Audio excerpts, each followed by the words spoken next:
আসসালামু আলাইকুম। আজকে একটা রাউটারের কাজ দেখাবো। এটার মডেল হচ্ছে TP-Link C6 ভার্সন 3.20। খুবই জনপ্রিয় এই রাউটারটা। এক ভাই পাঠিয়েছেন 336 নাম্বার পার্সেল এটি। এর ভিতরেই থাকার কথা সেই রাউটারটা। চলুন খুলে দেখি।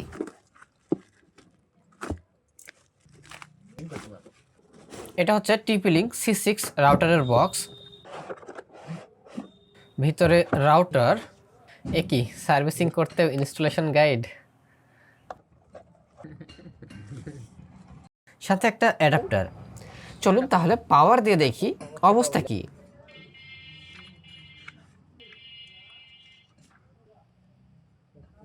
পাওয়ার দিতেই দেখুন সবগুলো এলইডি একসাথে জ্বলে উঠেছে, কিন্তু অনেকক্ষণ অপেক্ষা করার পরও রাউটারটা বুট নিচ্ছে না, মানে চালুই তো হচ্ছে না।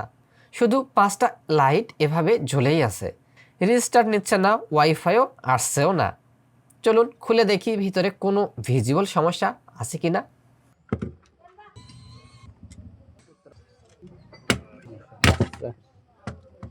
বোর্ড একদমই ফ্রেশ অবস্থায় আছে। খুলে আবার পাওয়ার দিলাম, কিন্তু একই অবস্থা। এখন প্রশ্ন হচ্ছে, এটা কি সফটওয়্যার সমস্যা নাকি বোর্ডের ভিতরে অন্য কিছু সমস্যা? যে ভাই এটা পাঠিয়েছে তার সাথে আগের হোয়াটসঅ্যাপ কথোপকথন চেক করলাম।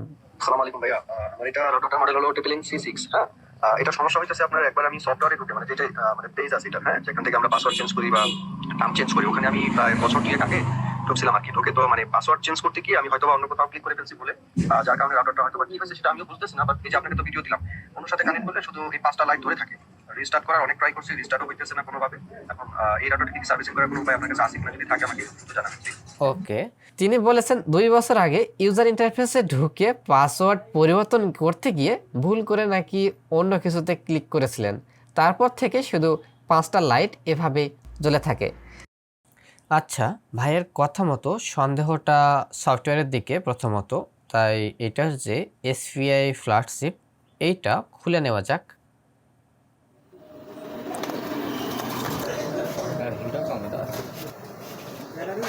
খুব সাবধানে এটা খুলে নিতে হবে। আর এই চিপটা এখন পরিষ্কার করে নিচ্ছি। এটা পরিষ্কার করে অ্যাডাপ্টারে বসাতে হবে, তা না হলে লেগগুলোতে অনেক ময়লা থাকে। এরপর সফটওয়্যারের কাজের জন্য আমার কাছে থাকা প্রোগ্রামারের অ্যাডাপ্টারে এই যে চিপটা সুন্দরভাবে পরিষ্কার করে লাগিয়ে দিলাম। এই পজিশনে বসিয়ে দিলাম। এবার প্রোগ্রামারে লাগিয়ে দিলাম। প্রোগ্রামার টেস্ট, এটা হচ্ছে 16 মেগাবাইট চিপ। আচ্ছা, প্রথমে ইরেজ করে দিই, যেহেতু আমাদের কাছে সফটওয়্যারটা আছেই। Erase complete. এখন হচ্ছে ওপেন থেকে রাউটারের মডেল, যেহেতু এটা হচ্ছে TP-Link C6 ভার্সন হচ্ছে 3.20। TP-Link C6 ভার্সন হচ্ছে 3.20। ডাবল ক্লিক, আর এটার সাইজ হচ্ছে 16 মেগাবাইট। হ্যাঁ, এই যে ওপেন। অনেক সময় হয় কি, কিছু কিছু ক্ষেত্রে দেখবেন যে সফটওয়্যারটা থাকতেছে মানে রিড করা, এগুলো কিন্তু আসলে কোথায় পাওয়া যায়, এগুলো আমরা রিড করে রাখি। তো কিছু কিছু রাউটারে চিপ ব্যবহার করে, স্পেস চিপ, তারা 2 মেগাবাইট বা 1 মেগাবাইট, 8 মেগাবাইট কিংবা 16 মেগাবাইট। তো আবার একই ভার্সনে যেমন টেন্ডার কিছু রাউটারে আপনি 1 মেগাবাইট চিপ পাবেন, আবার 2 মেগাবাইট চিপ পাবেন। ওইটা যদি আপনি 2 মেগাবাইট চিপ থেকে সফটওয়্যারটা রিড করেন তাহলে কিন্তু 2 মেগাবাইট ফাইল হবে। আর যদি 1 মেগাবাইট চিপ থেকে সফটওয়্যার রিড করেন তাহলে কিন্তু 1 মেগাবাইট হবে। এখন কথা হচ্ছে 1 মেগাবাইট থেকে রিড করে আপনি 2 মেগাবাইট চিপে দিতে পারবেন কি না? হ্যাঁ, আপনি অনায়াসেই দিতে পারবেন।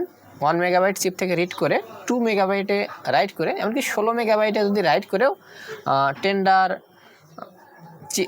রাউটারে ব্যবহার করা হয় তাহলেও কিন্তু সেটা অন হবে।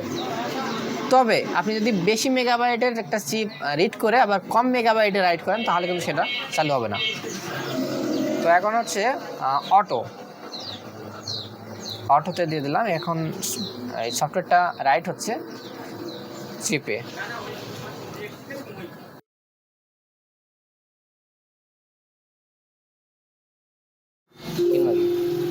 অটো কমপ্লিট, রাইট হয়ে গেছে। হ্যাঁ, এখন খুলে নেই। ওকে, ঠিক বারবার করে বলি, আসলে ডট চিহ্ন দেখে লাগাতে হয়। এই যে পাশে ডট চিহ্ন আছে, উল্টে গেছে। এই যে এই পাশ থেকে এই পাশে, আর হিট দিয়ে দিই যেহেতু পেস্ট আসলে তার জন্য নিয়ে যাচ্ছে। ওকে, আমরা এই ধরনের পেস্ট ব্যবহার করতে পারি অবশ্যই, এগুলো এটা একটু দামে কম, সস্তা। আবার এটা ব্যবহার করতে পারেন, এটা একটু ভালো মানের পেস্ট। ওটা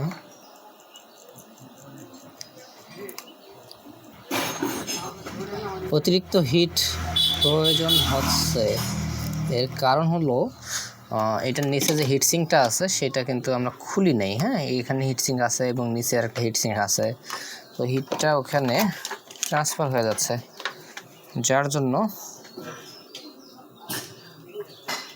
বেশি হিট প্রয়োজন হচ্ছে। এবং আমি এটা সোল্ডার করেও লাগিয়ে দিলাম। এটা আয়রন দিয়ে কিন্তু লাগানো যায়, কিন্তু খোলার সময় আয়রন দিয়ে খোলাটা কঠিন, হটগান ব্যবহার করতে হয়। আচ্ছা, লেগে গেছে, এখন এটা পরিষ্কার করে দিয়ে জায়গাটা একটু থিনার দিয়ে টিস্যু দিয়ে মুছে নেই, জায়গাটা পরিষ্কার থাকলো এবং পরবর্তীতে ময়লা হবে না। ঠান্ডা হয়ে গেছে, ঠান্ডা না হওয়া পর্যন্ত কিন্তু পাওয়ার দেওয়া ঠিক না। আচ্ছা, পাওয়ার দিলাম, এই যে লাইট জ্বলছে, এলইডি ইন্ডিকেটর। এখন এই যে প্রথম এলইডিটা জ্বলছে, ভাই যেহেতু বলেছে যে এটা আপডেট দিতে যেয়ে কোথায় থেকে কোথায় যেন চাপ দিয়েছে, তারপর থেকে সমস্যা। তার মানে এখন কিন্তু আগের মতো অবস্থায় নেই, আর এটা ইনশাল্লাহ চালু হয়ে যাবে। এই যে এলইডি ব্লিঙ্ক করছে, মানে এটা ডিজিটালি ফাংশন করতেছে। একটা ছোট্ট সতর্কতা, আমাদের নাম ও লোগো ব্যবহার করে কিছু ফেক আইডি মানুষকে মেসেজ করছে। মনে রাখবেন, আমরা কখনোই আগে থেকে ইনবক্স বা হোয়াটসঅ্যাপে যোগাযোগ করি না। কেউ করলে বুঝবেন সে প্রতারক। তাই কমেন্টে নাম্বার দেওয়া থেকে বিরত থাকুন। আমাদের সাথে যোগাযোগের একমাত্র উপায় পেজে দেওয়া অফিসিয়াল হোয়াটসঅ্যাপ, আর ঠিকানা পেজে পিন করা আছে। যাচাই করে তবেই কিছু পাঠাবেন। তো এখন একটু অপেক্ষা করি, দেখি এটা চালু হতে কতটুকু সময় নেয়।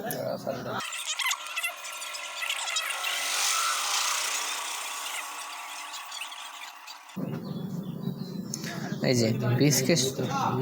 যে বেশ কিছুটা সময় পর দুইটা এলইডি জ্বলে উঠছে। আর এই যে ওয়াইফাই, যে ফোন একটা নিয়ে নিলাম, এই যে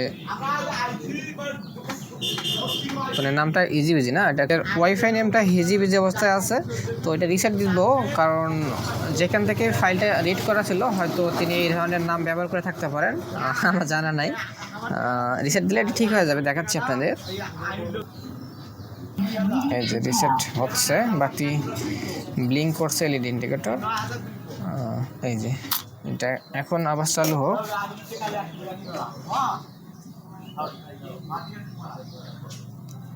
সময় আবারও নেবে এটা চালু হতে। এই মুহূর্তে ওয়াইফাইটা চলে গেছে।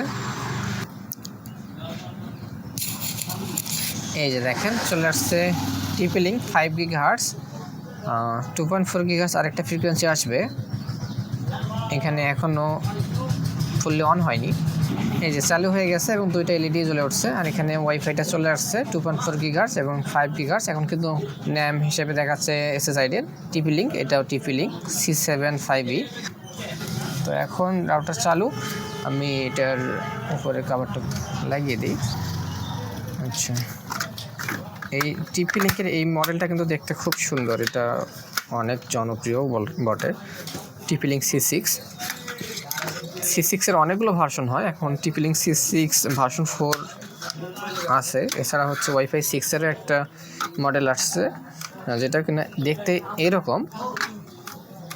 ওটা মেবি টিপি-লিঙ্ক AX12। আচ্ছা, এটার স্ক্রুগুলো লাগিয়ে ফেলি।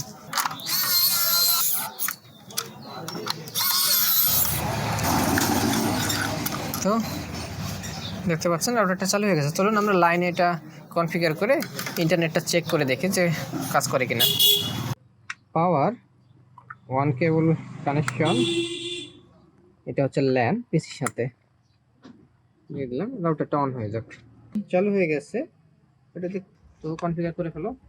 রাউটারে 1 পোর্ট কানেকশন পাইছে, এটা হচ্ছে 192.168.0.1, এই অ্যাড্রেসে যেতে হবে। Admin password Dhaka +6, next. Connection করবো পিপিপিওই তে, পিপিপিওই, এরপর নেক্সট। এবার হচ্ছে আমাদের যে ইন্টারনেট প্রোভাইডার ইউজার নেম এবং পাসওয়ার্ড দিয়েছে সেটা। আচ্ছা, এরপর হচ্ছে SSID পাসওয়ার্ড, এটা তুমি চাইলে চেঞ্জ করতে পারো। স্মার্ট কানেক্ট অন থাকলে একটা মাত্র SSID দেখাবে, 2.4 গিগাস এবং 5 গিগাস একত্র। আর যদি অফ থাকে তাহলে দুইটা আইডি দেখাবে। এরপর নেক্সট। আচ্ছা, কনফিগারেশন অলরেডি হয়ে গেছে, আমাদের ডান। এটা হলে নেট চলে আসবে। অপেক্ষা করি। এই যে দেখি এই রাউটারটা পড়েছিল ভাইয়ের ভাষ্য মতে, তো এটা ইনশাল্লাহ চালু হয়ে যাবে। এই যে নেট চলে আসছে, সবুজ LED জ্বলে উঠছে, তার মানে এটাতে নেট কনফিগারেশন হয়ে গেছে এবং নেট চলে আসছে। আমরা নেট ব্যবহার করে দেখি একটু। যাও ইউটিউবে যাও, এই যে ইউটিউব লোড হয়ে গেছে, ইউটিউব চলে আসছে। আচ্ছা, আমরা ফোনে একটু নেট ব্যবহার করে দেখি SSID তে। এই যে, তো এই যে কানেক্ট আছে এবং 2.4 গিগাস এবং 5 গিগাস দুটো SSID দেখতে পাচ্ছেন।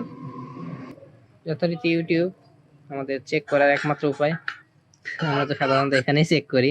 এখন খুব সহজ, সবার কাছে জনপ্রিয় না? আচ্ছা ঠিক আছে, যে দেখেন ইউটিউব চলে আসছে। তো অনেকে আবার রাগ করতে পারেন যে ফেসবুকে যারা ভিডিওটা দেখতেছেন, ফেসবুক সবার কাছেই জনপ্রিয়, ফেসবুকের পপুলারিটি মনে হয় এখন বেশি ইউটিউবের থেকেও। তো ভিডিও দেখাই বন্ধ করে দিই। আচ্ছা ঠিক আছে, তো ঠিক আছে, নেট চেক করে দেখিয়ে দিলাম ভাইয়ের রাউটারটা। আর হচ্ছে আমরা পাসওয়ার্ডটা লিখে দেবো। তো ঠিক আছে, দেখা হচ্ছে তাহলে আপনাদের সামনে পরবর্তী ভিডিওতে। সকলে ভালো থাকবেন। ভিডিও ভালো লাগলে লাইক দিতে পারেন, আর চ্যানেলের সাথে থাকতে চাইলে সাবস্ক্রাইব করে রাখতে পারেন, তাহলে পরবর্তীতে ভিডিও পাবেন আমাদের। আর দেখা হচ্ছে তাহলে সাবস্ক্রাইব করে রাখলে পরবর্তীতে আপনাদের সামনে আবারও। সকলে ভালো থাকবেন।